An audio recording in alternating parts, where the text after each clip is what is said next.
ओ बिल्लू तेरी अख कतल बहे अख कतल जद मुब करे तेरी अख कतल।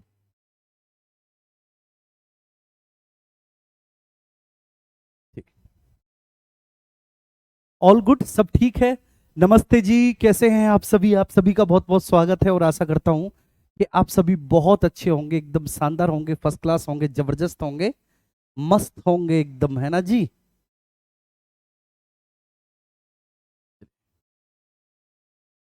रोहित मौर्य हैं, राधे राधे जी। रक्षा मौर्य हैं, नमस्ते जी रक्षा जी। अर्चना यादव हैं, वैष्णवी मिश्रा हैं, खुशी मिश्रा हैं, काजल चौधरी हैं। आप सभी प्यारे छोटे बहन भाइयों का बहुत बहुत स्वागत है। चलिए सर, हमें महमूद गजनवी जैसा बनना है।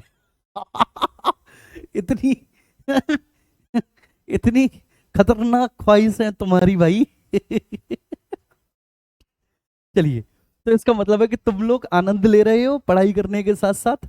और ये महज मुझे इतना तो लग जाता है कि जैसे हिस्ट्री ज्योग्राफी वगैरह पॉलिटी हम पढ़ा रहे हैं, इतने विषयों को हम लोग लेकर चल रहे हैं, तो आप लोगों के कमेंट से एक बात मेरी समझ में आती है कि आप महज पढ़ नहीं रहे, ठीक है, बल्कि आप उन विषयों को जी भी रहे हैं, आप आनंद भी ले रहे हैं उन विषयों में। और वास्तव में मेरे लिए बहुत खुशी की बात यही होती है कि जब आप उन चीजों में आनंद ले रहे होते हैं एकदम जबरदस्त तरीके से, आप सारी चीजों को पढ़ रहे होते हैं, तो बहुत अच्छा लगता है कि हर एक पॉइंट आपका क्लियर हो रहा होता है। चलिए, ठीक है प्रभाकर राव जी, अब यहाँ पर ध्यान देंगे। आप सभी का बहुत बहुत स्वागत है। और रिंका विंद, रिंकी विंद है। रिंकी विंद सर, मेरा कमेंट नहीं दिखता है क्या? दिखता है मेरी बहन, दिखता है, मुझे माफ करो। ठीक है, बता पड़ी तुम यहीं से मुझे घुसा मारोगे है?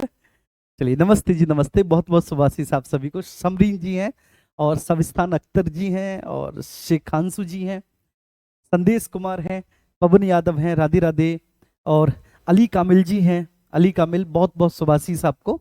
ठीक है, और आशा करता हूं कि आप सभी बहुत अच्छे होंगे। देखो, आप पॉलिटिकल साइंस पढ़ रहे होंगे, पॉलिटी पढ़ रहे होंगे, नो डाउट। ठीक है, आप जीएस के पॉइंट ऑफ व्यू से, ठीक है, क्योंकि 30 नंबर की जीएस में पॉलिटी भी आती है, बड़ा स्वाभाविक है।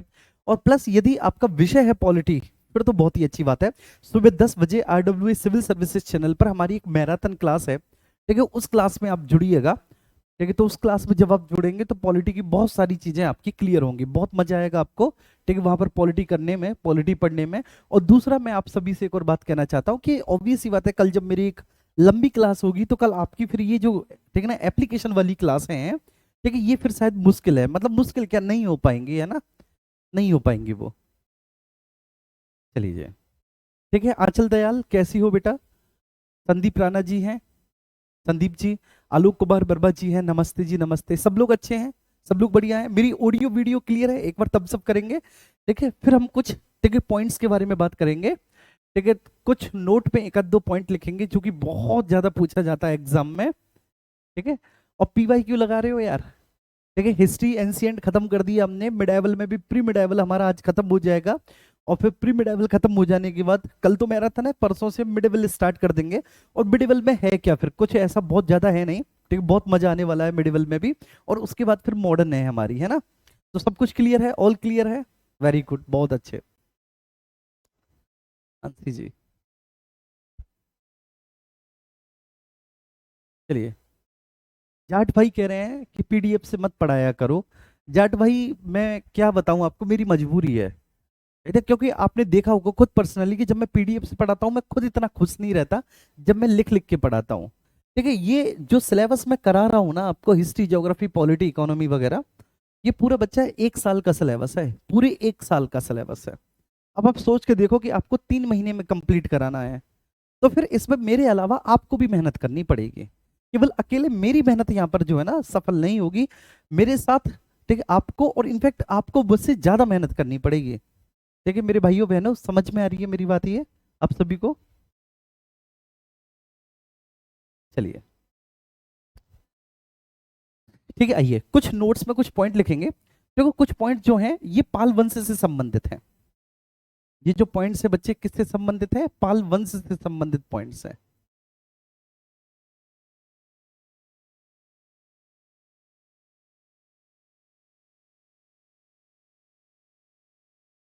पाल वंश से संबंधित पॉइंट है। देखिए, सबसे पहले बच्चे, ठीक है, एक रचना है जिसका नाम है दाय भाग। ठीक है, दाय भाग एक कृति है, एक रचना है दाय भाग। तो इसके जो लेखक है दाय भाग के, उनका नाम है जीमूत वाहन। ठीक है, दाय भाग तो एक रचना है बेटा दाय भाग, दाय भाग। और इसके जो लेखक है वो है जीमूत वाहन। ठीक है, तो आप लिखेंगे कि दाय भाग के लेखक जीमूत वाहनों को मतलब जीमूत वाहन को पाल शासकों का संरक्षण प्राप्त था। पाल शासकों का संरक्षण प्राप्त था।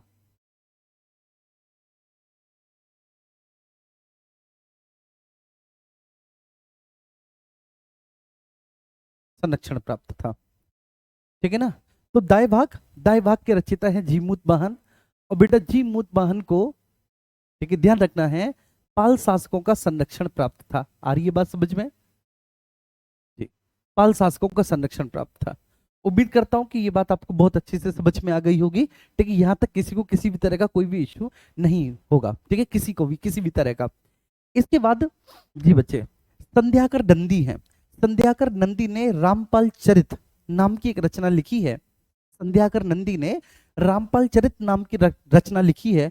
और उस रामपाल चरित में उन्होंने बताया है कि पाल वंश का जो अंतिम शक्तिशाली शासक था वो रामपाल था। रामपाल के बाद के जितने भी शासक हुए वो सभी बहुत ज्यादा कमजोर, निर्बल, दुर्बल, लाचार, ठीक है, किस्म के शासक हुए। ठीक है, क्लियर है मेरे प्यारे बच्चे? तो ठीक है ना जी। संध्याकर नंदी, इनके बारे में भी प्रश्न पूछा गया है। संध्याकर नंदी, इन्होंने रामपाल चरित लिखी है, रामपाल चरित। और इसमें इन्होंने बताया है कि पाल वंश का अंतिम शक्तिशाली शासक यही था, रामपाल। पाल वंश का अंतिम शक्तिशाली शासक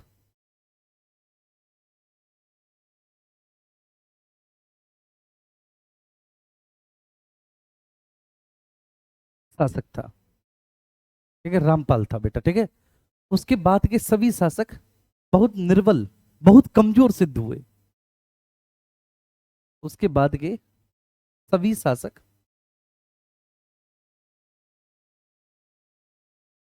सभी शासक बहुत कमजोर सिद्ध हुए।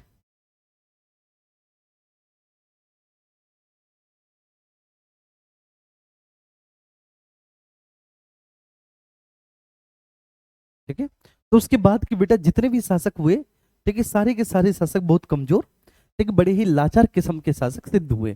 ठीक है, अब सुलेमान एक अरब यात्री है, आप सभी को पता है। सुलेमान उधर मेहर बोझ और इधर, ठीक है, देवपाल, ठीक है ना, इनके समकालीन था। ठीक है, अरब यात्री है सुलेमान। तो सुलेमान जो है ना बच्चे, ठीक है, अपने वृत्तांतों में पाल शासकों को या पूरे पाल शासकों के साम्राज्य को रोमा कहता है, रोमा। ठीक है, अब रोमा एक अरबी वर्ड है। रोमा का मतलब क्या है ये तो वास्तव में मैं भी नहीं जानता, लेकिन हाँ ये बात सही है कि उसने पाल शासकों के साम्राज्य को सुलेमान ने रोमा कहा है। ठीक है, तो सुलेमान ने पाल शासकों के साम्राज्य को रोमा कहा है। ये तीसरा पॉइंट हो जाएगा। सुलेमान ने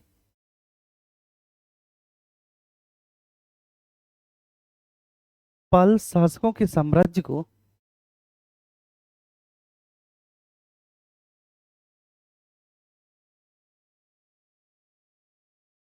सुलेमान ने पाल शासकों के साम्राज्य को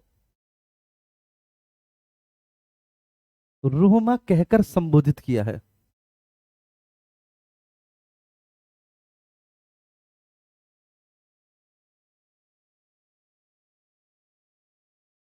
रोमा कहकर सुलेमान ने बेटा पाल शासकों के साम्राज्य को रोमा कहकर संबोधित किया है। ये बात समझ में आ रही है? चलिए, अब पालों के बाद बंगाल पर बच्चे जिस राजवंश का उदय हुआ उसको हम इतिहास में सेन वंश के नाम से जानते हैं। पालों के बाद बंगाल में जिस राजवंश का उदय हुआ बच्चे उसको किस नाम से जानते हैं? सेन वंश के नाम से जानते हैं। और इस सेन राजवंश का संस्थापक था सामंत सेन। इस सेन राजवंश का संस्थापक मेरे प्यारे बच्चे कौन था? सामंत सेन नाम का व्यक्ति जो है वह सेन राजवंश का संस्थापक था। बात समझ में आ रही है? सेन राजवंश। तो पालों के बाद बंगाल में एक नए राजवंश का उदय हुआ, ठीक है ना, और इसकी स्थापना सामंत सेन ने की थी। ठीक है, बड़ा स्वाभाविक है बेटा, सामंत सेन शुरुआती दिनों में एक बहुत कमजोर स्थिति का शासक रहा होगा, बेसिकली पालों का सामंत था। लेकिन फिर पालों के पतन के बाद, ठीक है, पालों में कोई इतना महत्वपूर्ण शासक नहीं हुआ, तो फिर पालों के पतन के बाद बच्चे इसने अपने आप को स्थापित किया, और अपने आप को स्थापित करने के बाद इसने सेन राजवंश की स्थापना की। इस राजवंश के जो राजा हैं अपने आप को बच्चे ब्रह्म क्षत्रिय या कर्णात क्षत्रिय के नाम से पुकारते हैं कि हम ब्रह्म क्षत्रिय कर्णात क्षत्रिय हैं। अब ये ब्रह्म या कर्णात क्षत्रिय कौन माने जाते हैं? जो दक्षिण भारत के क्षत्रिय हैं या दक्षिण के शासक। तो इस राजवंश के सभी शासकों ने एक ऐसी कहानी गढ़ ली कि हम तो भाई दक्षिण भारत के दक्षिणापथ के क्षत्रिय हैं, हम कर्णात या ब्रह्म क्षत्रिय हैं। ठीक है, तो इस राजवंश के सभी शासक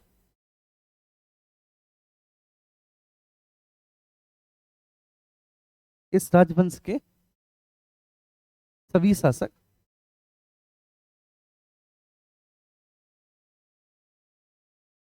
अपने को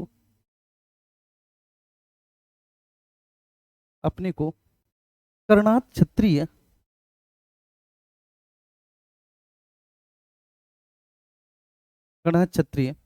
या ब्रह्म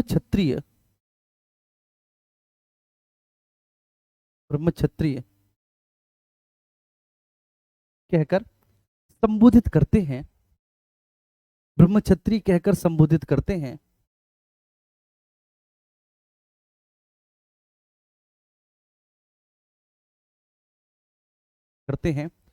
जो कि दक्षिण के शासक से संबंधित है, जो कि दक्षिण के शासक वर्ग से संबंधित है, दक्षिण के शासक वर्ग से संबंधित है बेटा, संबंधित है। ठीक है, तो इस राजवंश के जितने भी शासक हैं बेटा, इस राजवंश के सभी शासक अपने आप को कर्णात क्षत्रिय ब्रह्म क्षत्रिय, कर्णात या ब्रह्म क्षत्रिय का मतलब होता है कि दक्षिण भारत के क्षत्रिय शासक हैं। सामंत सेन ने इस राजवंश की स्थापना की मेरे प्यारे बच्चे, लेकिन सामंत सेन के बाद इस राजवंश का जो सबसे महत्वपूर्ण शासक गद्दी पर बैठा, उनका नाम विजय सेन था। विजय सेन, ठीक है, इस राजवंश का प्रथम सर्वाधिक महत्वपूर्ण शासक विजय सेन था।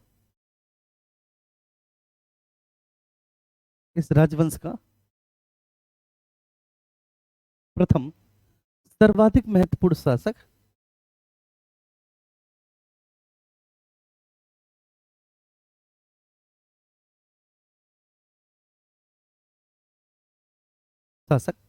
विजय सेन था।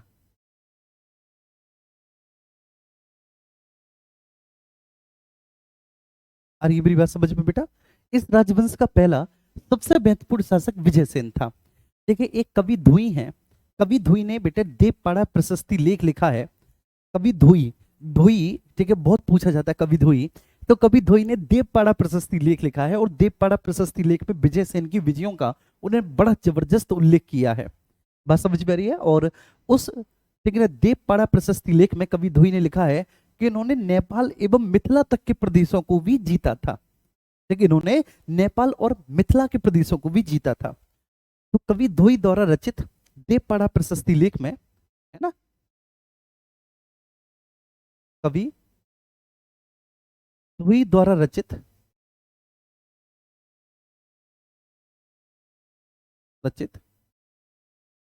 देवपाड़ा प्रशस्ति लेख में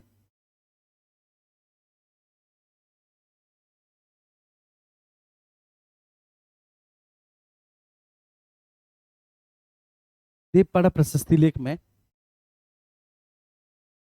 उसकी विजयों का यशस्वी वर्णन किया गया है। किसकी विजयों का मेरे प्यारे बच्चे?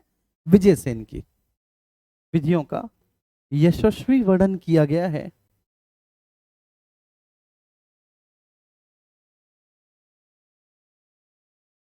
यशस्वी वर्णन किया गया है, ठीक है। साथ ही उसने साथ ही उसने ठीक है ना, नेपाल एवं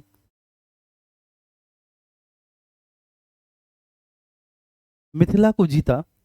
साथ ही उसने बेटा नेपाल और मिथिला को भी विजित किया। इस बात की भी जानकारी मिलती है, नेपाल और मिथिला को भी विजित किया।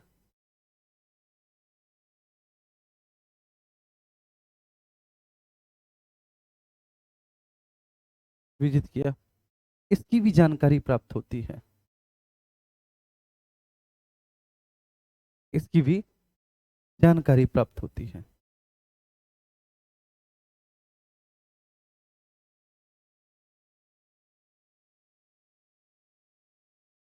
बात समझ में आ रही है? साथ ही बेटा उसने नेपाल और मिथिला को भी विजिट किया, इस बात की भी जानकारी प्राप्त होती है। ठीक है, ये विजय सेन के बारे में है मेरे प्यारे बच्चे। विजय सेन, विजय सेन ने इतना ही नहीं, विजय सेन ने मेरे प्यारे बच्चे, ठीक है, बंग में, बंग बंगाल को ही कहा जाता है, ठीक है, बंगाल के एक छोटे से हिस्से में बर्मन वंश का शासन था। विजय सेन ने बर्मन वंश के शासन को पूरी तरह से बच्चे समाप्त कर दिया और अपनी राजधानी जो है इन्होंने विक्रमपुर में स्थापित की। ठीक है ना, और फिर ठीक है, साथ ही इन्होंने एक नया नगर भी बसाया विक्रमपुरी नाम का। ठीक है ना, सॉरी, विजयपुरी नाम का, अपने नाम पर इन्होंने विजयपुरी नाम का एक नया नगर भी बसाया। तो इन्होंने बंग के वर्मन शासन का अंत किया। ठीक है, अपनी राजधानी इन्होंने विक्रमपुर में स्थापित की, विक्रमपुर में, और साथ ही एक इन्होंने, ठीक है, विजयपुरी नामक एक नए नगर की स्थापना की। तो विजयपुरी नामक एक नए नगर की स्थापना करने का श्रेय विजय सेन को दिया जाता है। ठीक है, तो लिखेंगे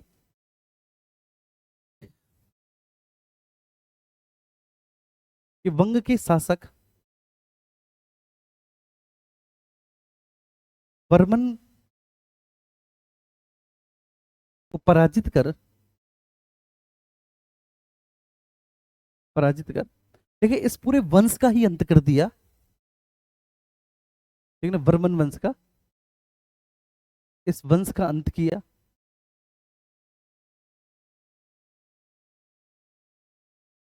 ठीक है ना, विक्रमपुरी में अपनी राजधानी इन्होंने स्थापित की, विक्रमपुरी में अपनी राजधानी स्थापित की।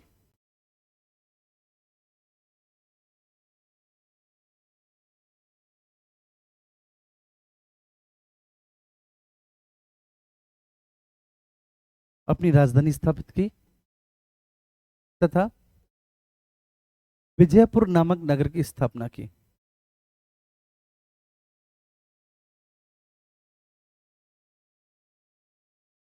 विजयपुर नामक नगर की स्थापना की,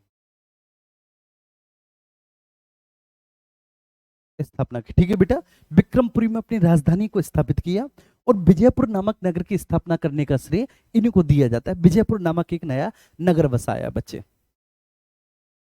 क्लियर है? ये बात समझ में आई? यहां तक किसी को किसी भी तरह का कोई इश्यू तो नहीं? प्लीज बताएंगे।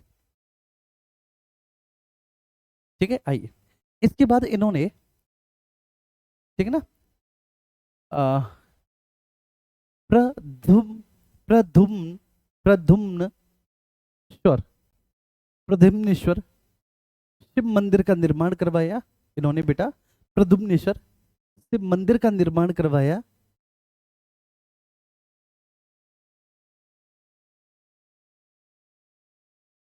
प्रधुम्नेश्वर शिव मंदिर का निर्माण करवाया तथा इनका जो उत्तराधिकारी हुआ वह बल्लाल सेन हुआ। विजय सेन का उत्तराधिकारी, इनका उत्तराधिकारी बल्लाल सेन हुआ। इनका उत्तराधिकारी बेटा बल्लाल सेन हुआ।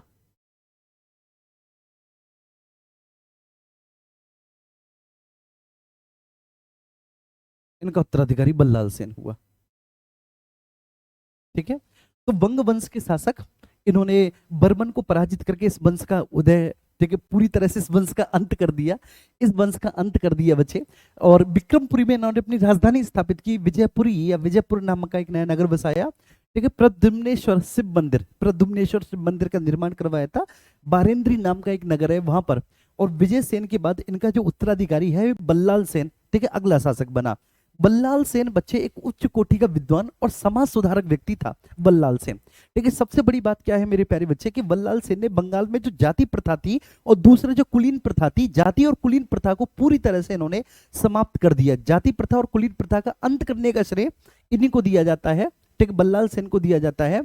और बल्लाल सेन, ठीक है, चूंकि स्वयं मैंने बोला ना कि एक विद्वान व्यक्ति थे, कवि व्यक्ति थे, बहुत अच्छे लेखक थे, तो बल्लाल सेन ने एक ग्रंथ की रचना की है जिसका नाम है दान सागर मेरे प्यारे बच्चे। क्लियर है? दान सागर। लेकिन एक दूसरा ग्रंथ इन्होंने शुरू तो किया था अद्भुत सागर लिखना, लेकिन अद्भुत सागर को ये पूरा नहीं करा सके थे। ठीक है, उससे पहले ही इनकी मृत्यु हो गई थी। तो इनके बारे में दो प्रमुख बातें हैं बल्लाल सेन के बारे में। तो नो डाउट बच्चे, बल्लाल सेन इस राजवंश का एक विद्वान एवं समाज सुधारक शासक थे। बल्लाल सेन, बल्लाल सेन इस राजवंश के विद्वान,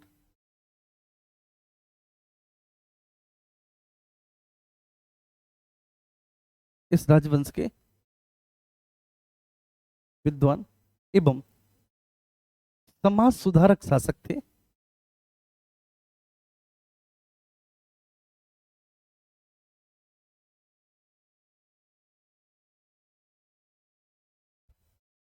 समाज सुधारक शासक थे बच्चे, विद्वान थे, समाज सुधारक थे। ठीक है, उन्होंने बंगाल में प्रचलित जाति प्रथा एवं कुलीन प्रथा का अंत किया। जाति प्रथा एवं कुलीन प्रथा का अंत किया बेटा।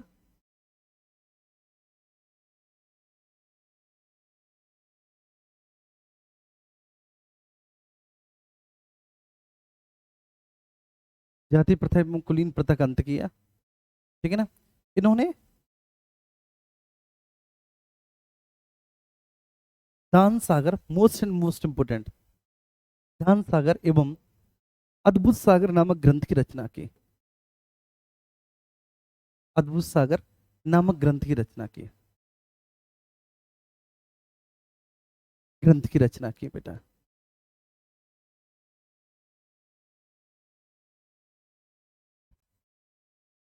ठीक है, तो बल्लाल सेन का जो नाम लिया जाता है ना बंगाल के इतिहास में, तो बल्लाल सेन साहब का नाम बेटा बंगाल के इतिहास में एक समाज सुधारक और एक विद्वान शासक के ठीक रूप में लिया जाता है। हालांकि ये इतनी जानकारी मैंने आपको दी है, ठीक है, इतनी क्रूशियल जानकारी कि उन्होंने दान सागर, अद्भुत सागर, लेकिन अद्भुत सागर को ये पूरा नहीं करा सके थे। ठीक है, पूरा नहीं कर सके थे मेरे प्यारे बच्चे, ये बात आपको ध्यान रखनी है। उससे पहले इनकी मृत्यु हो गई थी। ठीक है ना। और बल्लाल सेन, ठीक है, जो है ना बच्चे, बल्लाल सेन भगवान, देखिए, शिव के बहुत बड़े भक्त थे। भगवान शिव के बहुत बड़े भक्त थे। तो इसलिए इन्होंने जो है ना, बल्लाल सेन की दो उपाधियां मिलती हैं। एक तो गौडेश्वर मिलती है, गौडेश्वर, यस, एक तो गौडेश्वर उपाधि मिलती है, दूसरी नेह शंकर। तो इनकी दो उपाधियां मिलती हैं बल्लाल सेन की। बहुत अच्छी बात है, बल्लाल सेन साहब की दो उपाधियां मिलती हैं। एक,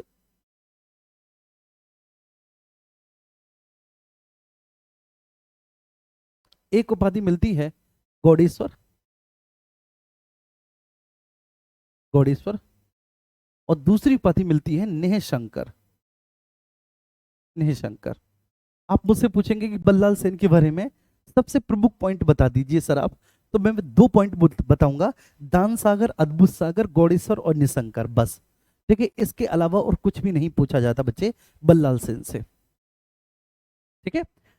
बल्लाल सेन के बाद इस राजवंश के अगले शासक जो बने वह बने लक्ष्मण सेन। अब पता है ये जो लक्ष्मण सेन है ये बहुत योग्य शासक हैं, मतलब बहुत शक्तिशाली शासक है लक्ष्मण सेन, बहुत योग्य शासक हैं।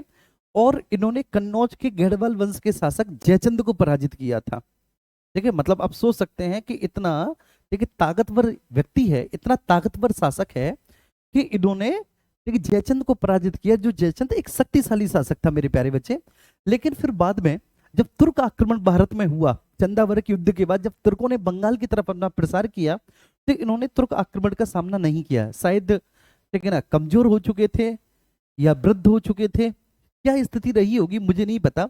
लेकिन इन्होंने तुर्क आक्रमण का सामना नहीं किया और बंगाल के पूर्वी क्षेत्र में एक छोटी सी रियासत में जाकर एक, ठीक है, जमींदार की हैसियत से, ठीक है, वहां पर अपने आप को स्थापित कर लिया अपने पूरे परिवार के साथ। और मरते दम तक ये वहीं पर एक छोटी सी रियासत में ही रहे। ठीक है, अब जो तुर्क इन्वेडर हुआ था, जो तुर्क आक्रमण हुआ था, वो हुआ था बख्तियारुद्दीन इख्तियार बिन खिलजी के नेतृत्व में। ठीक है, और उसने, बख्तियारुद्दीन इख्तियार खिलजी, ये वही व्यक्ति है जिसने नालंदा विश्वविद्यालय को नष्ट कर दिया, पालों की राजधानी को पूरी तरह से नष्ट कर दिया मेरे प्यारे बच्चे। मतलब जितने भी किले और मार्ग में पड़ने वाली जितनी भी बिल्डिंग्स उसे मिली जो, ठीक है, हिंदू धर्म का प्रतीक थी, चाहे वो मंदिर हो या कुछ भी हो, ठीक है, उसने उस सबको जला दिया, सबको ध्वस्त कर दिया। और इसी संदर्भ में उसने नालंदा यूनिवर्सिटी को भी जलाया था। लक्ष्मण सेन मेरे प्यारे बच्चे, ठीक है, नो डाउट एक प्रतापी शासक था। ठीक है जी, एक प्रतापी शासक था। इसने, इसने कन्नौज के कन्नौज के घेड़वाल शासक, कन्नौज के घेड़वाल शासक जयचंद को पराजित किया।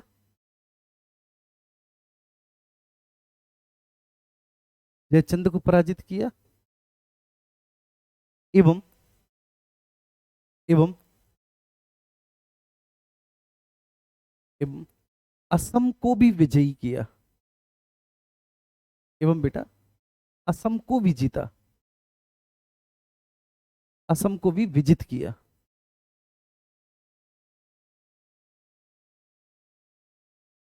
असम को भी विजित किया। तो कन्नौज के गढ़वाल वंश के शासक को पराजित किया, ठीक है, जो कि स्वयं जयचंद है। और इतना ही नहीं मेरे प्यारे बच्चे, इन्होंने असम को भी जीता। बात समझ में आ रही है? तो नो डाउट, ठीक है, इसमें कोई दो राय नहीं है कि एक शक्तिशाली शासक है। ठीक है, अब जो बंगाल की प्राचीन राजधानी थी बच्चे, ठीक है, गौड़, बंगाल की प्राचीन राजधानी गौड़, ठीक है, वही, ठीक है, विक्रमपुरी, ठीक है, तो विक्रमपुर, तो बंगाल की जो प्राचीन राजधानी थी गौड़, इन्होंने, ठीक है, गौड़ के निकट ही एक अन्य दूसरा शहर लखनौती, उसको अपनी राजधानी स्थापित किया। लखनौती को उन्होंने अपनी राजधानी बनाया गौड़ के स्थान पर, मेरे प्यारे बच्चे। ठीक है, और इसके अलावा एक और बात बताऊं कि इनके जो पिता थे बल्लाल सेन, बल्लाल सेन का जो ग्रंथ अधूरा रह गया था अद्भुत सागर, तो इन्होंने उसको पूरा किया, अपने पिता के उस ग्रंथ को, ठीक है ना, उसके उस सपने को पूरा किया। ठीक है, और वो जो ग्रंथ था अद्भुत सागर, ठीक है, उसको बच्चे इन्होंने पूरा लिखवाया। तो स्वयं विद्वान था, ठीक है, ये व्यक्ति, और न केवल विद्वान था बल्कि बच्चे विद्वानों का संरक्षण करता भी था। ठीक है, इन्होंने विद्वानों को, ठीक है, स्थान भी दिया। चलिए, ठीक है, इन्होंने इन्होंने बंगाल की प्राचीन राजधानी गौड़ के निकट, बंगाल की प्राचीन राजधानी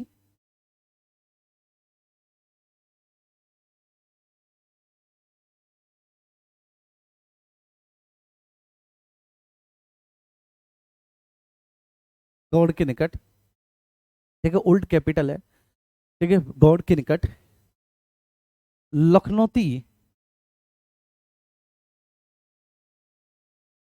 की स्थापना कर, लखनौती की स्थापना कर उसे अपनी राजधानी बनाया, उसे अपनी राजधानी बनाया, उसे अपनी राजधानी बनाया। र- ठीक है, एवं एवं अद्भुत सागर को पूरा किया। इनके पिता का सपना था, पिता तो मर गए थे बच्चे, तो अद्भुत सागर को पूरा कर किया। ठीक है, ऐसा बेटा होना चाहिए बच्चे, जो अपने पिता के अधूरे सपनों को पूरा करे, जो अपने पिता के अधूरे सपनों को पूरा करे। तो उन्होंने अद्भुत सागर नामक ग्रंथ को बच्चे पूरा किया आराम से। ठीक है, बिल्कुल शुरुआत से आप पढ़ेंगे। ठीक है, पाल वंश से संबंधित कुछ फैक्ट मैंने बताए। दाई भाग जीमूत वाहन पाल शासकों का संरक्षण प्राप्त था। दाई भाग एक्चुअली एक हिंदू, ठीक है ना, विधि है दाई भाग, ठीक है, जिसमें, ठीक है, आप कह सकते हैं कि हिंदुओं के जीवन के बारे में, ठीक है ना, और उनका जीवन कैसा होना चाहिए, उनके सिविल लॉज के बारे में लिखा हुआ है। तो वो दाई भाग है, ये बात आपको बहुत अच्छे से ध्यान रखनी है। ठीक है, जिस तरह से आपने सुना होगा ना मनुस्मृति है, ठीक है, वैसे ही, ठीक है, जीमूत वाहन का, ठीक है, दाई भाग भी है। ठीक है, संध्याकर नंदी, इन्होंने रामपाल चरित लिखा है, और संध्याकर नंदी ने रामपाल चरित में लिखा है कि पाल वंश का अंतिम शक्तिशाली शासक एक्चुअली रामपाल ही था। रामपाल के बाद भी, ठीक, कई शासकों ने शासन किया है, लेकिन कोई इतना शक्तिशाली नहीं था, कोई इतना शक्तिशाली नहीं था। चलिए फिर, ठीक है, सुलेमान ने पाल शासकों के साम्राज्य को रोमा कहकर संबोधित किया है, रोमा कहकर संबोधित किया है। फिर सेन वंश संस्थापक सामन सेन है, आप पढ़ लेंगे जब तक मैं, ठीक, ग्रीन टी पी लेता हूं बच्चे।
चलिए ठीक है जी, क्लियर हुआ, ये बात सभी को समझ में आई।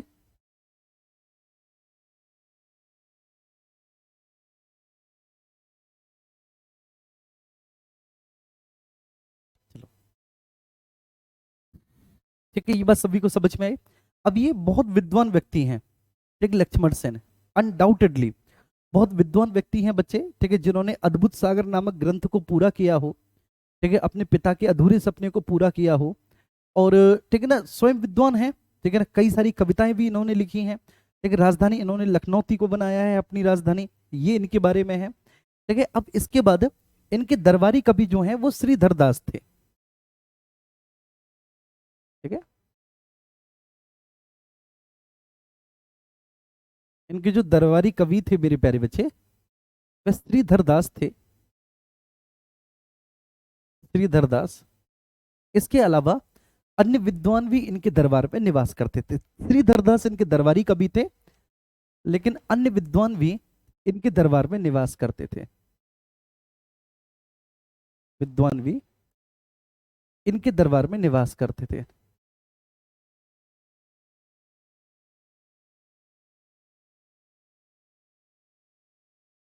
निवास करते थे,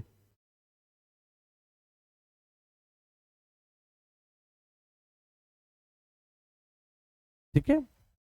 चलिए, अब वो अन्य विद्वान कौन कौन से हैं जो इनके दरबार में निवास करते हैं बेटा, और उस समय के वो सबसे प्रकांड, ठीक, विद्वानों में से एक थे, सबसे प्रकांड लेखकों में से एक थे, तो हलायुद्ध, ठीक है, नंबर फर्स्ट हलायुद्ध।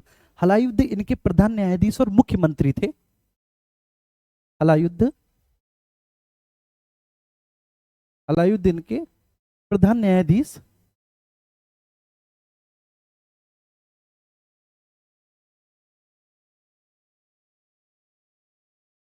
ठीक है ना, और मुख्यमंत्री थे। हलायुद्ध बेटा इनके प्रधान न्यायाधीश और मुख्यमंत्री थे। हलायुद्ध इनके प्रधान न्यायाधीश और मुख्यमंत्री थे, और हलायुद्ध की रचना का नाम है, बहुत पूछा जाता है, ब्राह्मण सर्वस्व। बेटा कौन सी रचना है हलायुद्ध साहब की, बहुत पूछी जाती है। हलायुद्ध साहब की रचना का नाम है ब्राह्मण सर्वस्व, ठीक है, ब्राह्मण सर्वस्व, ठीक है। इसके अलावा इनके दरबार में अगले विद्वान निवास करते हैं, जयदेव।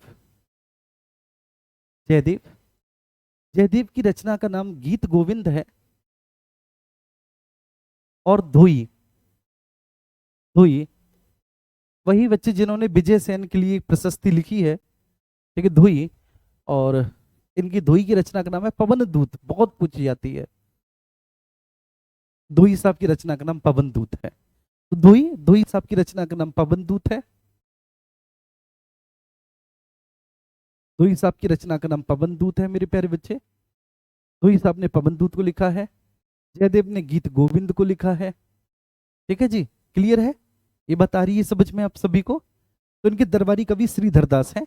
अन्य विद्वान भी इनके दरबार में निवास करते थे। हलायुद्ध प्रधान न्यायाधीश है, मुख्यमंत्री हैं, ठीक है, जिन्होंने ब्राह्मण सर्वस्व लिखा है। जयदेव गीत गोविंद के रचनाकार हैं, और धोई जो हैं उन्होंने पवन दूत लिखा है, पवन दूत लिखा है, ठीक है। तो अब इनके बारे में बस इतना है मेरे प्यारे बच्चे कि जब, ठीक है, आक्रमण हुआ तुर्कों का, तो इस क्षेत्र को, ठीक है ना, ये समेट के चले गए। बात समझ में आ रही है ना, ये ध्यान रखना, उस क्षेत्र को छोड़कर चले गए, और ठीक है, एक छोटे से हिस्से पर इन्होंने जो है ना, बंगाल की पूर्व में ये जीवन भर एक छोटे से जमींदार की हैसियत से वहां पे शासन करते रहे, ठीक है। इन्होंने किसी भी तरह के तुर्कों के आक्रमण का कोई प्रतिरोध नहीं किया, ठीक है। तो तुर्कों के आक्रमण, ये हारी नहीं थी, इन्होंने छोड़ दिया वो क्षेत्र। शायद ये तुर्कों के मुंह ही नहीं लगना चाहते हो कि भाई तू ठीक है, भाई विद्वान आदमी है, उसने कहा है कि कौन सा हम ये सारी संपत्ति पंपत्ति साथ लेके जाएंगे, कौन मलिक को मोह लगे। लेकिन फिर भी राजतंत्र में ध्यान रखना, राजतंत्र में इनको महान नहीं माना जाएगा, महान तुर्कों को ही माना जाएगा, क्योंकि राजतंत्र में जिसकी तलवार में ताकत होती है, देखो उसकी सत्ता होती है। राजतंत्र में बेटा जिसकी तलवार में ताकत है उसकी सत्ता है ना, तो बड़ा स्वाभाविक सी बात है। तो इन्होंने तो सत्ता को खो ही दिया। आइए अब इसके बाद फिर हम आगे चलेंगे और चोल वंश के बारे में बात करेंगे। चोल वंश, मुझे बहुत खुशी होती है सच में आप लोगों को पढ़ाने में, और मैं, ठीक है, आप लोग बहुत कम है संख्या में, जैसे अभी 300-400 बच्चे लाइव रहते हैं, ठीक है। मैं जो अन्य बैचेस पढ़ाता हूँ यूपीएसआई वगैरह, उसमें 6000-7000 बच्चे नॉर्मली लाइव रहते हैं। लेकिन फिर भी कभी मैं, ये मुझे लगता ही नहीं इस बैच में कि इतने कम बच्चे लाए हुए हैं, तो चलो ठीक है। लेकिन जब ज्यादा स्टूडेंट लाइव होते हैं तो टीचर का मोटिवेशन थोड़ा सा ज्यादा होता है कि भाई ज्यादा स्टूडेंट लाइव है, टीचर मोटिवेट होता है। लेकिन आप लोग इतने अच्छे हैं, इतने समझदार हैं, इतनी अच्छे से मेहनत करते हैं कि कहीं ना कहीं वो कमी मुझे नहीं खलती। और आप ऐसी मेहनत करते रहिए, ऐसे ही जीवन में आगे बढ़ते रहिए, ठीक है ना। और आइए हम चोलों के बारे में बात करेंगे। तो मैं, ठीक है, पॉइंट्स बाई पॉइंट्स में आपको चोलों के बारे में, ठीक है, पहले समझाता हुआ चला जाता हूँ।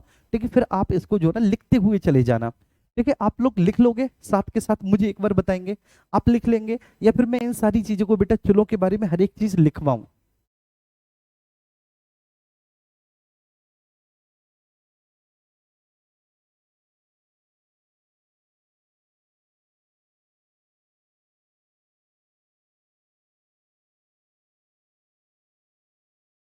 धर्मेंद्र सिंह ने हमको एक सुझाव दिया है कि राइटिंग का सुधार करो। धर्मेंद्र सिंह बेटा, अगर इतना सब कुछ लिखना हो ना, ठीक है, और इतने कम समय में, तो बेटा राइटिंग ऐसी ही आएगी, इससे अच्छी राइटिंग नहीं आएगी। ठीक है, मैं साथ के साथ बोलता भी चला जा रहा था, जब मैं बोलता चला जा रहा था तो आप लिखते चले जाते। ठीक है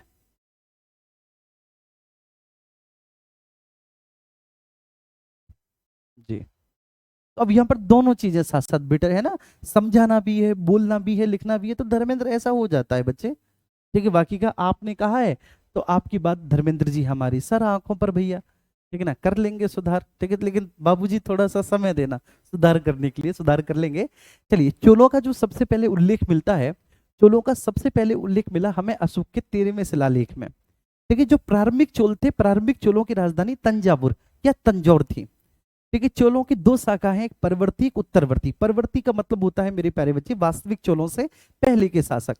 ठीक है, तो परवर्ती चोल वंश का जो संस्थापक था वह विजयालय था, जिसने लगभग 850 ईस्वी के आसपास इस चोल वंश की स्थापना की थी। विजयालय, परवर्ती चोल वंश के संस्थापक विजयालय थे, जिन्होंने 850 ईस्वी में चोल वंश की स्थापना की थी। लेकिन देखिए, ध्यान रखना है कि चोलों का जो सबसे पहले उल्लेख मिलता है अशोक के 13वें शिलालेख में। एक गलती कर दी मैंने, देखिए गलती होगी, मुझसे माफ करना। देखिए, चोलों का जो सबसे पहले उल्लेख मिलता है अशोक के 13वें शिलालेख में, वो एक्चुअली, ठीक है, पूर्ववर्ती चोल थे। वो कैसे थे? पूर्ववर्ती चोल। तो अशोक के 13वें शिलालेख में जिन चोलों को उल्लेख मिला वो पूर्ववर्ती चोल थे। देखिए, अब जिनको हम इतिहास में पढ़ेंगे, ठीक है, राजेंद्र प्रथम या राजेंद्र चोल, राजराज, ठीक है, इनके बारे में जो हम पढ़ेंगे, या परांतक प्रथम वगैरह, विजयालय वगैरह, ये जो है आपके परवर्ती, ठीक है, या उत्तरवर्ती चोल है। तो हमें केवल परवर्ती चोल पढ़ना है। तो हालांकि चोलों का सबसे पहले वर्णन या चोलों का जो सबसे पहले उल्लेख हुआ है, तो पहला पॉइंट आपका जाएगा कि चोलों का सर्वप्रथम उल्लेख अशोक के 13वें शिलालेख में मिलता है।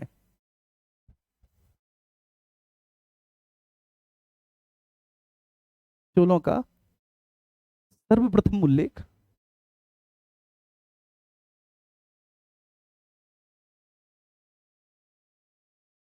उल्लेख अशोक के 13वें शिलालेख में मिलता है। शिलालेख में मिलता है। लेकिन ये कौन से चोल थे भैया जी? ये, ठीक है, पूर्ववर्ती चोल थे, पूर्ववर्ती चोल। देखिए, इसलिए जो प्रारंभिक चोल थे, प्रारंभिक चोलों की राजधानी तंजौर थी या तंजावुर थी। प्रारंभिक चोलों की राजधानी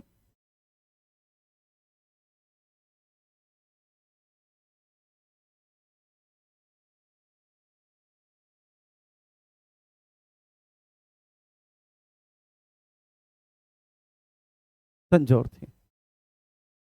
ठीक है, प्रारंभिक चोलों की राजधानी बेटा कैसी थी? प्रारंभिक चोलों की राजधानी तंजौर थी। ठीक है, अब यहां पर ध्यान रखना है आपका, परवर्ती चोल वंश जो है, परवर्ती चोल वंश का संस्थापक विजयालय था। और विजयालय एक्चुअली कभी पल्लवों का सामंत हुआ करता था। विजयालय कभी पल्लवों का, पल्लव समझ गए, ठीक है, पल्लव, तो कांची के पल्लवों का सामंत हुआ करता था विजयालय। लेकिन विजयालय जब पल्लवों का पतन हुआ, तो पल्लवों के पतन के बाद विजयालय ने, लेकिन स्वतंत्र चोल राजवंश की स्थापना की बच्चे, इसने नरकेसरी की उपाधि धारण की। और इसके अलावा इसने कुछ मंदिरों की भी स्थापना की, जैसे इसने तंजौर में ही एक दुर्गा माता का मंदिर बनवाया, और इसके अलावा इसने चोलेश्वर नाम का एक और मंदिर बनवाया। देखिए, ये विजयालय है। विजयालय के बाद इस राजवंश का जो अगला शासक हुआ, महत्वपूर्ण शासक, केवल मैं महत्वपूर्ण शासकों के बारे में डिस्कस करूंगा, तो वो परांतक प्रथम हुआ। ठीक है, परांतक प्रथम ने फिर पांड्य शासक को पराजित किया और पांड्य शासक को पराजित करके अपने साम्राज्य में विस्तार किया। ठीक है, तो परवर्ती चोलों की प्रारंभिक राजधानी, ठीक है, परवर्ती चोलों की जो प्रारंभिक चोलों की राजधानी थी वो तंजौर थी। प्रारंभिक चोलों की राजधानी तंजौर थी। इस वंश का संस्थापक विजयालय था।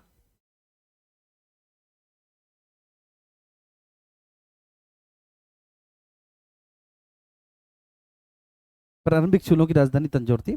इस वंश का संस्थापक विजयालय था।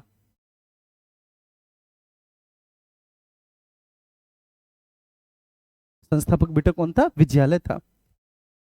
विजयालय था। ठीक है, इस वंश का संस्थापक विजयालय था। यह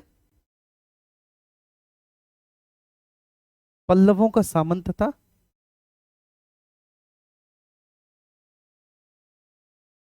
सामंत था। ठीक है, स्वतंत्र होकर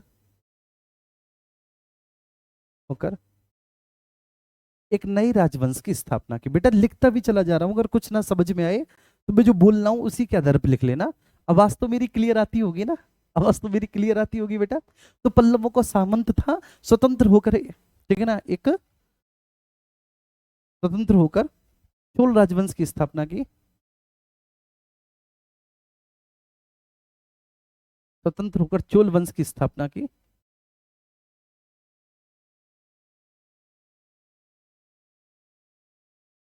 ठीक है, स्वतंत्र हुआ और चोल वंश की इसने स्थापना कर दी स्वतंत्र होने के बाद। इसके बाद इसने नर केशरी की उपाधि धारण की।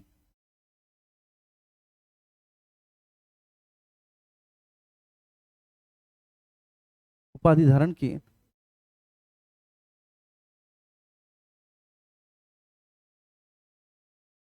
ठीक है, तंजौर में दुर्गा मंदिर,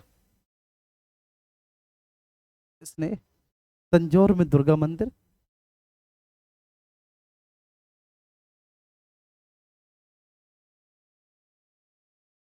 दुर्गा मंदिर तथा चोलेश्वर मंदिर का निर्माण करवाया।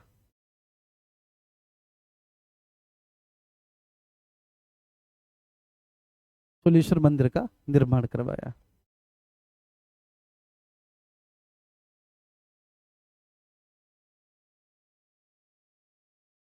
निर्माण करवाया।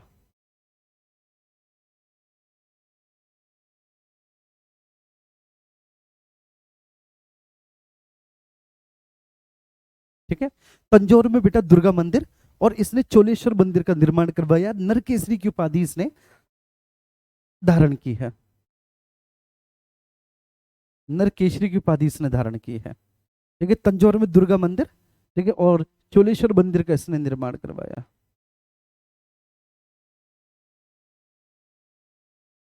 चोलेश्वर मंदिर का निर्माण करवाया। मेरी बात समझ में आ रही है?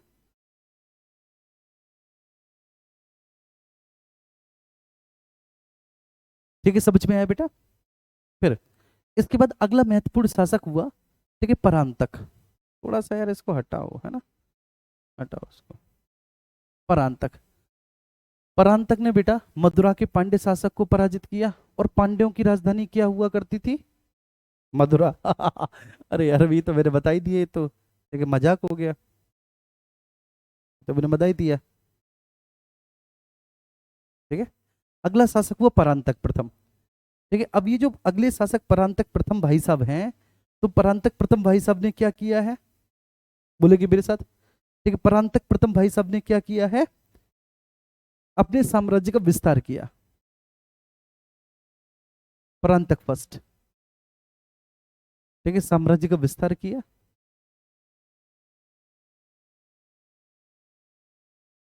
विस्तार किया।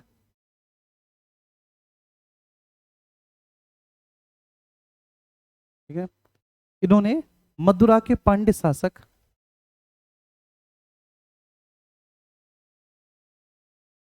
मदुरा के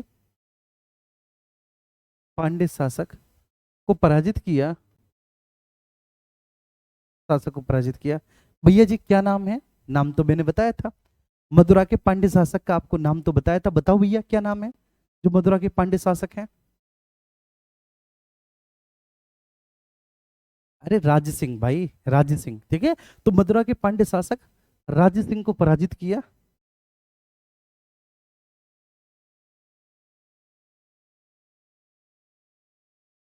राज सिंह को पराजित किया।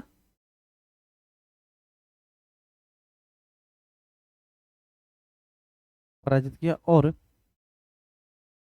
और बेटा इन्होंने उपाधि धारण की, ठीक है ना, मदुरा कोंडा की, मदुरई कोंडा।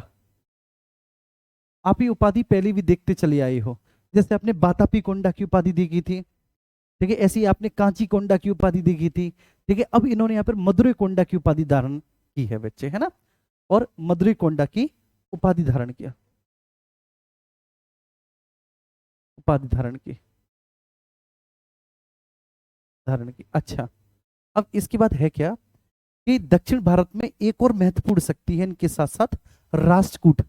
राष्ट्रकूट वही जिन्होंने कन्नौज के त्रिकोणीय संघर्ष में भाग लिया है।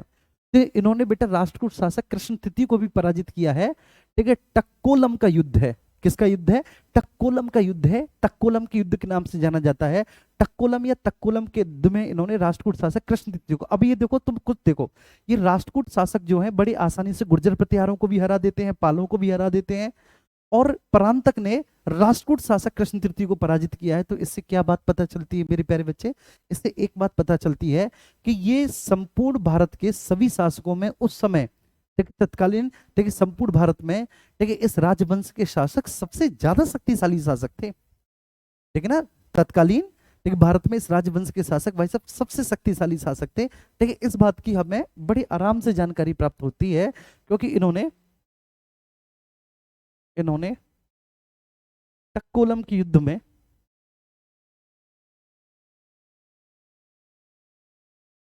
टक्कोलम के युद्ध में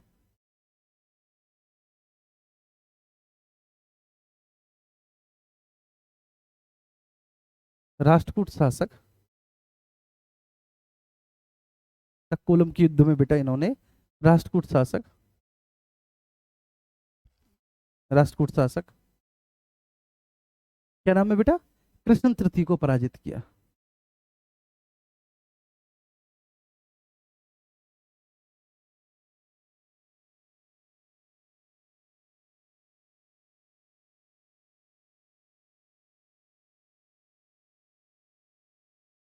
ध्यान रखिएगा, है ना, टक्कोलम के युद्ध में बेटा इन्होंने राष्ट्रकूट शासक कृष्ण तृतीय को पराजित किया, कृष्ण तृतीय को इन्होंने हराया। अब इसके बाद होता क्या है मेरे प्यारे बच्चे, अगले शासक हैं राजराज प्रथम। राजराज प्रथम जबरदस्त, इस राजवंश के आप सबसे शक्तिशाली शासकों में से एक शासक कहेंगे मेरे प्यारे बच्चे। इन्होंने केरल के शासक को हराया, ठीक है, केरल मीन्स केरल पुत्र कहते थे उस समय केरल को, तो केरल पुत्र, सत्य पुत्र, ठीक है, इन्होंने पांड्य शासक को हराया, और इसके अलावा इन्होंने श्रीलंका और मालदीव के शासकों को भी हराया बच्चे, श्रीलंका और मालदीव शासकों को हराया। और बहुत महान शासक हैं, भगवान शिव के बहुत बड़े भक्त हैं, शिवपाद शेखर की उपाधि इन्होंने धारण की है राजराज प्रथम साहब के बारे में। और एक और बात बता देता हूं, ये राजराज प्रथम वही है मेरे प्यारे बच्चे जिन्होंने बृहदेश्वर मंदिर का निर्माण करवाया है, और इसी बृहदेश्वर मंदिर को हम राजराजेश्वर मंदिर भी कह देते हैं। इनका वास्तविक नाम था अरमोली वर्मन, ठीक, क्या नाम था? अरमोली वर्मन, राजराज प्रथम। इसके बाद अगले शासक हुए राजराज प्रथम, ठीक है, राजराज प्रथम। अगले पेज पे लिखता हूं, अगली स्लाइड पे, राजराज प्रथम,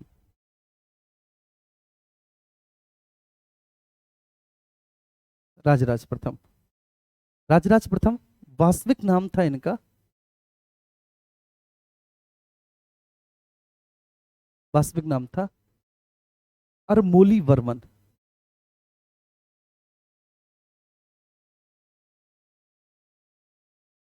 अरमोली वर्मन, ठीक है ना। राजराज प्रथम क्या नाम था बेटा वास्तविक इनका? इनका वास्तविक नाम था अरमोली वर्मन, ठीक है। इसके बाद महान एवं विजेता शासक हैं, महान एवं विजेता शासक हैं, इसमें कोई दो राय नहीं है, विजेता शासक हैं केरल, पांडे, ठीक है ना, सतीय पुत्र, सतीय पुत्र, मालदीव एवं एवं श्रीलंका के शासकों को भी पराजित किया, एवं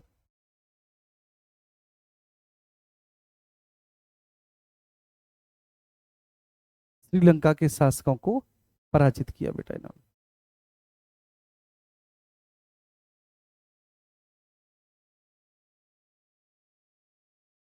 श्रीलंका के शासकों को पराजित किया।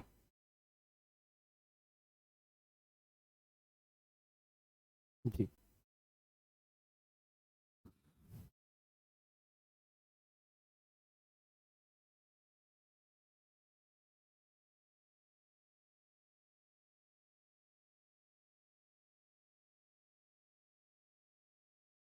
ठीक है, अब इनकी उपाधि, उपाधि राजराज प्रथम साहब की उपाधियां, मैंने बोला शिव पाद शेखरम, शेखरम, ठीक है, शिव पाद, ठीक है, मतलब, ठीक है, पाद का मतलब होता है मेरे प्यारे बच्चे, ठीक है, पैर, तो ठीक है भगवान श्री शिव के, ठीक है, पैरों का शेखर है ये, शिव पाद शेखरम, ठीक है ना। तो इन्होंने शिव पाद शेखरम की उपाधि धारण की भगवान श्री शिव के, पैरों के शेखर है। इसके अलावा कांडलूर सालेख, कांडलूर सालेख, जी, सालेख, ठीक है, मरुत, कांडलूर, बहुत कठिन सी उपाधि यार, कांडलूर साले, साले, अरे यार, कमरूत, ठीक है। चलो बस कांडलूर से याद कर लेना, ठीक है, ये भी इनकी उपाधियां है, ठीक है, कांडलेर, ठीक है, सालेक मुरुत, सालेक मुरुत, तो सालेक मुरुत, तो बस कांडलूर से याद कर लेना, जहां पर कांडलूर आ जाए। चलिए, इसके बाद इन्होंने, ठीक है, श्रीलंका को जीता, श्रीलंका में एक नया, ठीक है, प्रांत बनाया इन्होंने, श्रीलंका को जीतने के बाद, ठीक है, इन्होंने चोल साम्राज्य का एक नया प्रांत बनाया, और उस प्रांत का इन्होंने नाम दिया मुंडी चोल मंडलम, ठीक है। श्रीलंका का शासक महेंद्र, ठीक है, पंचम था, महेंद्र फिफ्थ, तो इन्होंने उस महेंद्र फिफ्थ को पराजित किया था। तो श्रीलंका को पराजित करने के बाद वहां पर अपना एक नया प्रांत बनाया, श्रीलंका को विजित कर, श्रीलंका को जीत कर बेटा, विजित कर, वहां एक नए प्रांत की स्थापना की,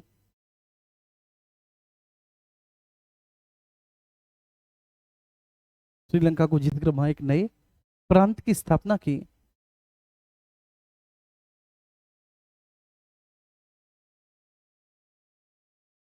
वहां एक नए प्रांत की स्थापना की, श्रीलंका को जीता, और जीतने के बाद नए प्रांत की स्थापना की, ठीक है ना। और उसका नाम क्या रखा बच्चे उस नए प्रांत का? चोल मंडलम,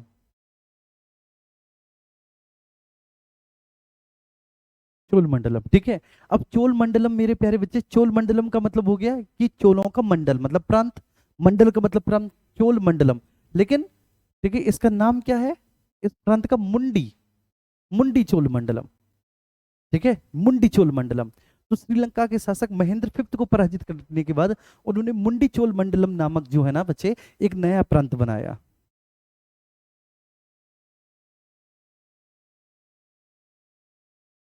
ठीक है, चलिए, इसके बाद ये ध्यान रखना, इस समय चोलों की राजधानी जो है, इस समय चोलों की राजधानी है अनुराधापुर। तो इन्होंने अनुराधापुर को, ठीक है, राजधानी हटा दिया कि अब हमारी राजधानी अनुराधापुर नहीं रहेगी। अनुराधापुर के स्थान पर इन्होंने, ठीक है, पोल्लो नारूब, पोल्लो नारूब को अपनी राजधानी बनाया अनुराधापुर के स्थान पर, ठीक है, अनुराधापुर के स्थान पर,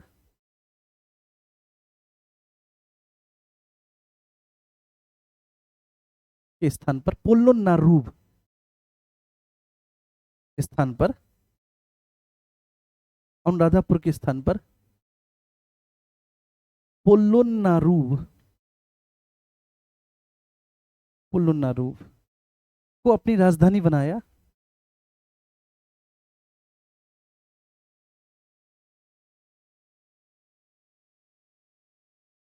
पोल्लो नारूब को अपनी राजधानी बनाया, ठीक है, एवं उसे, ठीक है, नया नाम, ठीक है, पुल्लो नारूव, भैया इतना कठिन नाम कौन ले? पुल्लो नारूव, ठीक है, अनुराधापुर। तो पुल्लुनारूव इतना कठिन नाम कौन ले, तो इसलिए उसका नया नाम रखा बच्चे जगन्नाथ मंगलम। पुल्लुनारूव का नया नाम क्या रखा, जगन्नाथ मंगलम। तो उसका एक नया नाम रखा जगन्नाथ मंगलम। पुल्लुनारूव, उसका नया नाम रखा जगन्नाथ मंगलम। ठीक है, पुल्लुनारूव, पुल्लुनारूव को अपनी राजधानी बनाया एवं उसे नया नाम जगन्नाथ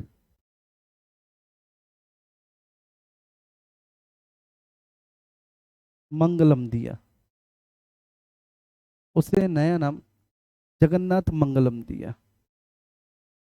ठीक है, तो अनुराधापुर के स्थान पर पुल्लुनारूव को अपनी राजधानी बनाया और पुल्लुनारूव को अपनी राजधानी बनाकर बच्चे उसको जो नया नाम दिया वह जगन्नाथ मंडलम। ठीक है, जगन्नाथ मंडलम। अब इसके बाद देखो चोलों के बारे में एक सबसे महत्वपूर्ण बात यह है कि चोलों की जो नौसेना थी, चोलों की नौसेना बेटा बहुत ज्यादा मजबूत थी, बहुत ज्यादा मजबूत थी। ठीक है, चलिए, लेकिन इनके बारे में सबसे महत्वपूर्ण फैक्ट जो है, ठीक है, जो एग्जाम में सबसे ज्यादा पूछा जाता है, अगर राजराज प्रथम के बारे में, ठीक है, आप एक ही बात, ठीक है, आपसे पूछी जाए तो इन्होंने तंजावुर में या तंजौर में राजराजेश्वर मंदिर का निर्माण करवाया। राजेश्वर मंदिर का निर्माण करवाया, मंदिर। ठीक है, इसी को बृहदेश्वर मंदिर भी कह देते हैं, इसी को बृहदेश्वर मंदिर भी कह देते हैं। इन्होंने तंजौर में राजराजेश्वर मंदिर, इसी को बृहदेश्वर मंदिर भी कह देते हैं, बृहदेश्वर मंदिर का निर्माण करवाया।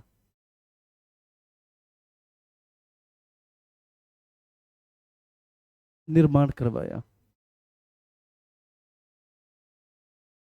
ठीक है, तंजौर में बेटा इन्होंने राजराजेश्वर, ठीक है, इसी राजराजेश्वर को हम बृहदेश्वर मंदिर भी कह देते हैं, तो इन्होंने बृहदेश्वर मंदिर का निर्माण करवाया।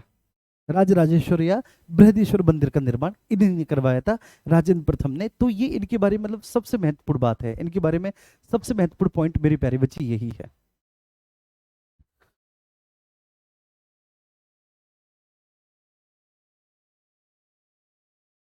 ठीक है, क्लियर है।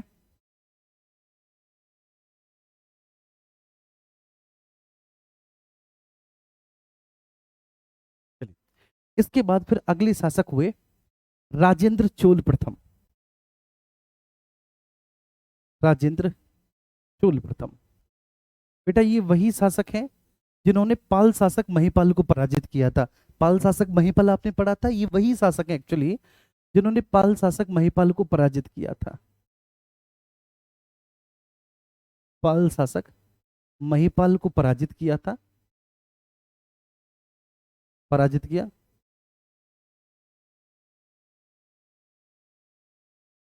पराजित किया। देखिए, श्रीलंका में बौद्ध विहारों को नुकसान पहुंचाया इन्होंने। श्रीलंका में बौद्ध विहारों को नुकसान पहुंचाया राजेंद्र चोल प्रथम ने।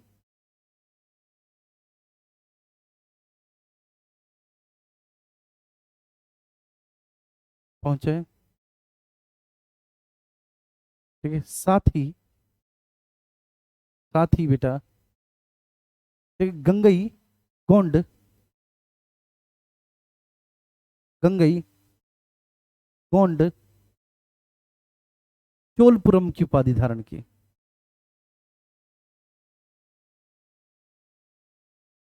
गंगई गोंड चोलपुरम की उपाधि धारण की। उपाधि जरूर धारण करते थे ये लोग, बात समझ में आ रही है बेटा, उपाधि जरूर धारण करते थे। तो गंगई एक गोंड, ठीक है, गंगई गोंड चोलपुरम की उपाधि धारण की। गंगई कोंड, गंगई कोंडा, सॉरी गंगई कोंडा, तो गंगई कोंड नॉट गोंड, गंगई कोंड, कोंड, गंगई कोंड चोलपुरम की उपाधि धारण की। गंगई कोंड, गंगई कोंड का मतलब है, देखो कोंड का मतलब होता है विजेता, जैसे आपने देखा बातापी कोंडा, ठीक है ना, चोल कोंडा, ऐसे मतलब आपने देखा ना। तो कोंडा का मतलब होता है, तो गंगई मतलब गंगा के प्रदेशों को जीता। इन्होंने महिपाल को पराजित किया था ना, जो कि कन्नौज का शासक था। तो इसलिए मेरे प्यारे बच्चे ध्यान रखना, इन्होंने गंगई कोंड चोलपुरम की उपाधि धारण की। गंगई गंगा के प्रदेशों को जीतने वाला चोलों का, ठीक है, शासक, चोलपुरम की उपाधि, या गंगईकोंड चोल भी कह देते हैं, तो गंगईकोंड चोलपुरम की उपाधि धारण की। श्रीलंका में बेटा इसने, जो वहां का शासक है ना अभी भी वही है, महेंद्र पंचम है वहां का जो शासक है। महेंद्र पंचम को तो बुरी तरह से पराजित किया था, और महेंद्र पंचम को पराजित करके उसको बंदी बना लिया था इन्होंने। महेंद्र पंचम को बेटा ठीक है पराजित करके बंदी बना लिया, और श्रीलंका में बौद्ध विहारों को इन्होंने बहुत ज्यादा नुकसान पहुंचाया था, क्योंकि इनकी जो आस्था थी वह बौद्ध धर्म में नहीं थी। ठीक है, तो बड़ा स्वाभाविक है मेरे प्यारे बच्चे। ठीक है, और बहुत ज्यादा नुकसान पहुंचाया। इसके बाद इन्होंने अपनी राजधानी ठीक है ना चेंज की, और राजधानी चेंज करने के बाद इन्होंने मेरे प्यारे बच्चे एक नया नगर बसाया, गंगई ठीक है ना कोंड चोलपुरम। ठीक है, गंगई कोंड चोलपुरम एक नई राजधानी, मतलब ये गंगा ठीक है में जो इन्होंने जीत हासिल की है, तो इस उपलक्ष्य में एक नया नगर बसाया। गंगा के क्षेत्रों में जो एक जीत हासिल की है, इस उपलक्ष्य में इसने एक नया नगर बसाया, और इन्होंने नई राजधानी बेटा उसी नगर के नाम पर स्थापित की अपनी नई राजधानी। नई राजधानी गंगई कोंड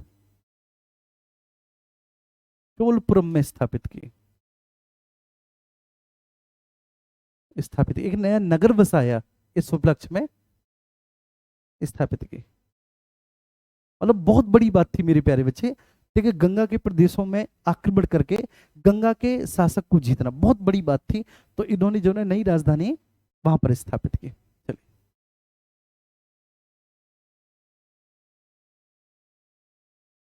ये राजेंद्र चोल के बारे में है। ठीक है, सारे फैक्ट। तो आप आराम से अच्छे से ठीक है याद करो। ठीक है, एक एक मैं आपको एक एक मिनट दे रहा हूँ, एक एक मिनट में फटाफट से आप इसका रिवीजन कर लो। ठीक है, इन सारी चीजों का, क्योंकि मेरे हिसाब से इससे ज्यादा फिर लिखाना मुनासिब नहीं होगा, क्योंकि आपको ये सारी चीजें याद भी करनी है।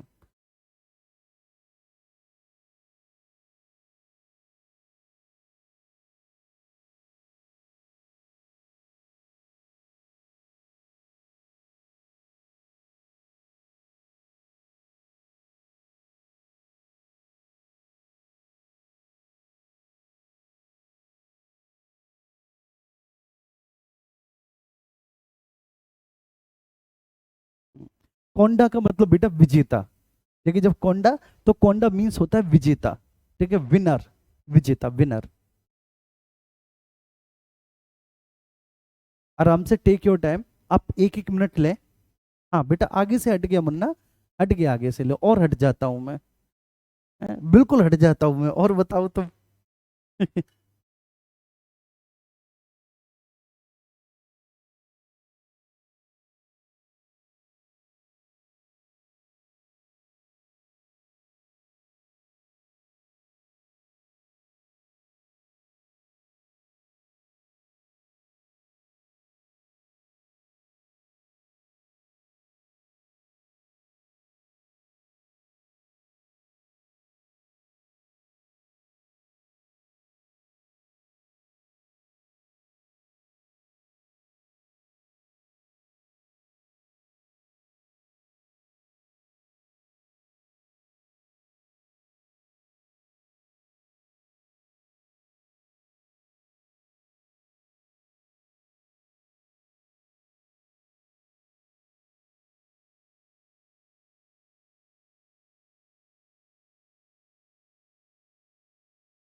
चलिए, आज सब कुछ बहुत अच्छे से समझ में आया। जी सर, ऐसे ही पढ़ाइए, मैं समझ गया। लिख लिख कर आप पढ़ाने की बात कर रहे हैं। हाँ बिल्कुल बेटा, चलो ठीक है, ऐसे ही पढ़ाएंगे, लिख लिख कर ही पढ़ाएंगे। ठीक है, आराम से आपका सिलेबस हो जाएगा।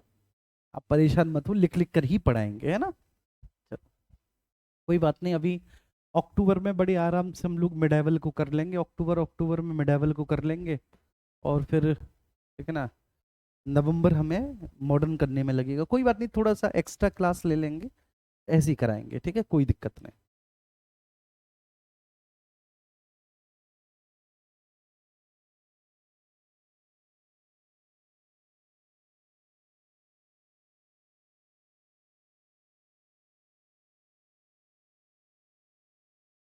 अच्छा, नानी देख रही है मेरी क्लास को और बोल रही हैं कि कितना अच्छा समझा रहे हैं। Thank you so much.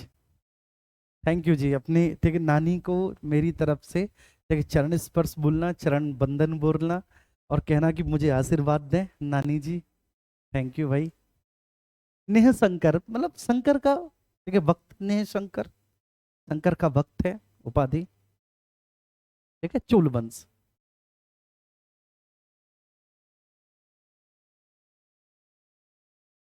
ठीक है, संस्थापक विजयालय हैं चोल राजवंश के, नरकेसरी की उपाधि धारण की है बच्चे।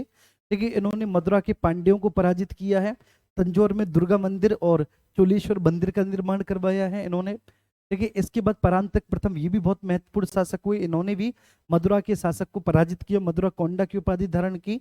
और राष्ट्रकूट शासक को टक्कोलम या तक्कोलम के युद्ध में इन्होंने राष्ट्रकूट शासक को पराजित किया।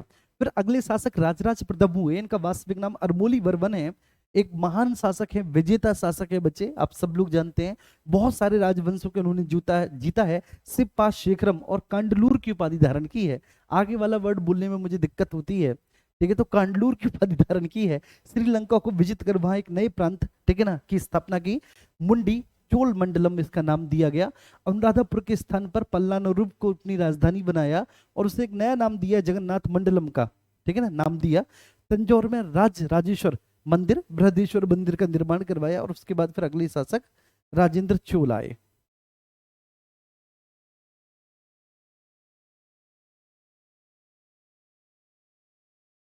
राजेंद्र चोल आए, ठीक है। चलिए, तो बहुत बहुत धन्यवाद आप सभी का भाई, थैंक्स। ठीक है, मिलेंगे अभी थोड़ी सी देर में, ठीक है, 10-15 मिनट बाद ज्योग्राफी की क्लास में।